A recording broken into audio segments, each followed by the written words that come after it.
creation of multiple communities all living in harmony, is the idea if you have a bunch of divisive communities, which include now, by the way, the white British community, all squabbling with each other or whatever, you as the government or the elite then sit over it, basically controlling, calming, being seen as the overall, basically, good person, controlling all these grubby little communities. Is that where you think they want us to head? That sounds very similar to Yugoslavia under Tito. So we all understand Yugoslavia. When he died and the country broke up, we had mass civil war. The Bosnian genocide, we had, killing each other, neighbours killing each other. Yugoslavia only looked like they got along because they had a dictator. They were more afraid of the dictator than they were of each other. Once you remove the dictator, all these communities slaughter each other. And that's the lesson from history. His description there is a perversion of A, the British Empire, and B, of his ideology. This is just ideology. The British Empire wasn't about multiculturalism. The British Empire was about different countries with their culture being run by the British. But the British at any one point never had many people in these countries. The armies in those countries were run by British officers. All the soldiers were local people because England's UK is only tiny. We don't have enough soldiers. Yeah. So his whole understanding of history has just been perverted. Yeah. And he's looking, like most people do, we're all guilty of this. We try to look for the bits of history or bits of an argument that validate what we already think, as opposed to looking for the truth, which might then dismantle our own beliefs. And we're all guilty of that. But is that commentator right? Because I think the commentator is commentating on that article. Is the commentator right that if the elite, the government create a country, an environment, and it's happening, isn't it? Because the number of immigrants that are flooding in here, where we see situations where the white British are a minority. We've seen that in London and Birmingham and Manchester, you said already. They then become just one of the many communities there.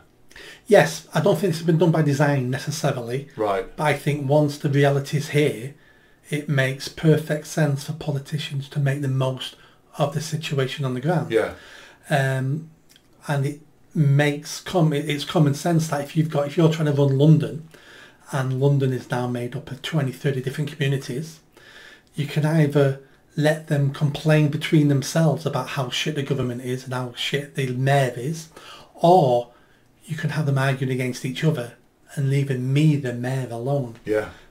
Almost Solomon-like in your, yes, I'll deal with this, or yes, I'll sort out this problem between the communities. Yeah. But what that does is it then takes away agency from the native British people, doesn't it? Because they're just one of many others squabbling at the lower level while the elites look on, basically. It does, but it also sets the path for mass violence further on down the line, that we don't trust each other. We live in a low trust society because you're different from me. I don't see you as English or British. I see you as competition. And when things go really bad, we'll start killing each other. The people we kill first are the people we think are not like us. Yeah. It's just an interesting idea that might be part of the agenda in this process, that they're trying to create that division amongst everybody. I think what's at the very base of this ideology is the world view that if we can get rid of all countries and all governments and be run by one government, we are then just one people on one rock floating in the solar system.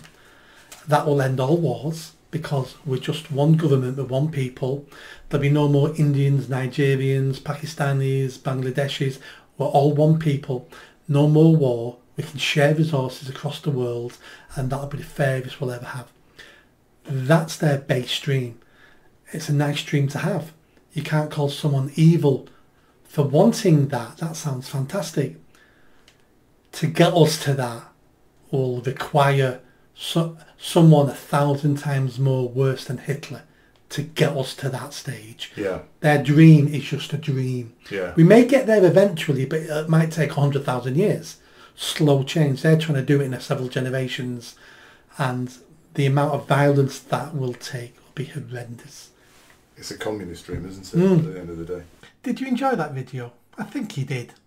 Come on now, hit that bell, subscribe, comment. Let's build this channel. I need more followers, I need more subscribers. Be part of the journey. See you soon.